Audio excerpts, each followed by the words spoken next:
Tag ওয়ানে আমরা কীভাবে মতো কাজ করবো, হ্যাঁ সেটাই দেখাবো। ট্যাগ ওয়ানের ক্ষেত্রে ট্যাগ ওয়ান খুবই করে কাজ করতে হয় মেবি, এটা সিবিসি ডিস্টার্ব হয়। তো এখানে সান ব্রাউজার যেটা আপডেট আসে সেটা আপডেট দেবেন। এখানে 36 আপডেট আসছে, তো আমি আপডেটটা দিয়ে নিচ্ছি। আর এখানে যে উইন্ডোজ এবং যে অ্যাপেল, এই দুইটা অবশ্যই কানেক্ট করে নেবেন। ওয়ালের জায়গায় 136 দিবেন বাস। তারপর স্ক্রিন তো এটা জানেনি, 715/1334 চিপসেটিং দিবেন। ঠিক আছে, আমি এখন কাজ মেবি এটা নতুন করে সাইন আপ করতে হবে। সাইন আপটা আমি করে নিচ্ছি। যাই হোক, সাইন আপ করলাম আমি। তো এখন এই যে ট্যাগটা নিব আগে আমি ট্যাগটা যে ট্যাগের জায়গায় বসাবো, ওই জায়গায় ডাটাগুলো বসাবো। নামের শিট আমি করতেছি আর কি। আর এই জায়গায় নাম যদি দেন তো নাম দিতে হবে এই শিটে কাজ করলে আর কি। তো আমি ডাটা বসাচ্ছি, কন্ট্রোল এক্স দিয়ে বসে ডাটাগুলো কন্ট্রোল এক্স দিয়ে কাট করে দিব। আমি 5টা রান দিচ্ছি, কন্ট্রোল সি দিয়ে কপি করলাম, যাব পাওয়ারে ক্লিক দিব, পরপর এক্সেল ভি, কন্ট্রোল ভি, ওকে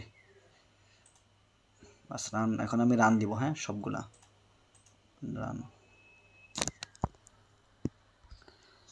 রান সবগুলা শেষ হবে। ঠিক আছে, সবগুলা শেষ হওয়ার পরে মূলত ক্লিক দিতে হবে।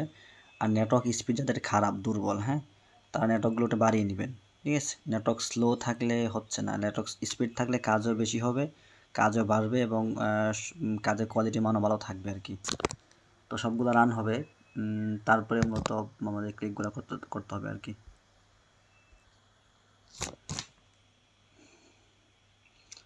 তো রান মোটামুটি শেষ। ঠিক আছে, তো প্রথম যেটা রান হয়েছে সিরিয়ালভাবে যেরকম নিচে যা রান হয়েছে দেখতেছেন, প্রথম যে রান হয়েছে এটাই ক্লিক দিব। এটা কিন্তু লোডিং শেষ, এটা ক্লিক দিয়ে প্রথমে যেটা ক্লিক দিব এটা লোডিং হবে, পরেরটায় চলে যাব পরেরটায়। যে এগুলো লোডিং শেষ হয়ে যাবে, যদি আপনার নেটওয়ার্ক ওয়াইফাই থাকে শেষ হয়ে যাবে তাড়াতাড়ি। তারপরে 2 নাম্বারটায় ক্লিক দিব, হ্যাঁ তারপরে যে 3 নাম্বারটায় যাব, এটাও শেষ। তো 3 নাম্বারটা ক্লিক দিব, 4 নাম্বারে যাব, তারপরে 4 নাম্বার, এই 4 নাম্বার বয় এরকম সেলভাবে কাজ করব। এইগুলাতে সবগুলোতে মিলিয়ে ক্লিক দিতে হবে, কখনো শুধু একটাই ক্লিক দেওয়া যাবে না। বাস শেষ। এখন আবার প্রথমে আসব, এটা লোডিং শেষ হয়ে যাবে যদি আপনার নেটওয়ার্ক স্পিড ভালো থাকে। তো এই যে এটাই ক্লিক দিব, পরেরটায় যাব, এটাও সেম, পরে যেটা আছে সেটাই ক্লিক দেবো এরকমভাবে। আর কাজ নেটওয়ার্ক স্পিড বাড়িয়ে নিতে হবে, খুব ফাস্ট করতে হবে, লেট করা যাবে না কোনো পেজে। যদি লেট হয় কখনো এরকম, তখন নেটওয়ার্কগুলো বাড়িয়ে নেবেন। দুর্বল নেটওয়ার্ক দিয়ে কাজ করলে কাজের কোয়ালিটি মান খুব খারাপ হয়, আর কাজের মান যদি খারাপ হয় তখন ট্যাগগুলো বন্ধ হয়ে যায়। পরেরটায় যাব, এরকম সবগুলো মিলিয়ে ক্লিক দিব। এখন আবার প্রথমটায় যাব, প্রথমটা এরকম একটা দেখে ক্লিক দিব, পরেরটায় যাব সেম, এটাই যাব ক্লিক দিব, পরেরটায় যাব। মানে এই পেজ পর্যন্ত একদম তাড়াতাড়ি আসতে হবে, সব কাজ হবে তাড়াতাড়ি, পরেরগুলো সমস্যা নেই।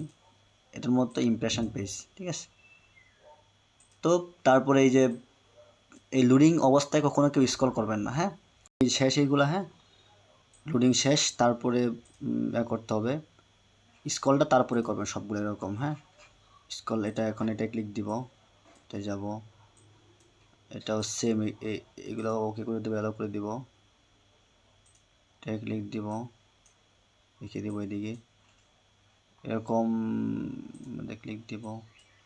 মানে যেগুলো ওয়েবসাইট চলে আসে, হ্যাঁ ওইগুলো তো স্ক্রল 10-15 এরকম স্ক্রল করে বেশি করে। আর আপনার বোল্ড লেখাতে যে আমি বলি ক্লিক দেওয়ার জন্য 5টা এরকম 1টা 2টা এরকম লাল মরিচে ক্লিক দিলেন হইলো, ওই যে ইমেজে ক্লিক দিতে পারেন হইলো, বাস ওটাই যাবো এরকম। বাস এটা স্ক্রল করে সব ওকে করে তখন বাস কেটে দিব, হ্যাঁ পরটায় যাব। এটা শেষ হয়নি, মানে নেটওয়ার্কগুলো ভারিয়ে নেবেন। নেটওয়ার্ক স্লো নেটওয়ার্ক দিয়ে কাজ হচ্ছে না, স্লো নেটওয়ার্ক দিয়ে কাজ হচ্ছে না মানে হচ্ছেই না। কোয়ালিটি মানে এরকম আমি যেমনি করতেছি এভাবে করলে কাজের কোয়ালিটি মানে একদম খারাপ হয়ে যাবে। মানে আমার নেটওয়ার্ক যেটা আছে, আমি অল্পদের মতো ট্রাই করতেছি আর কি, ট্রায়াল দিচ্ছি আমি দেখানোর জন্য মূলত, হ্যাঁ আর কিছু না।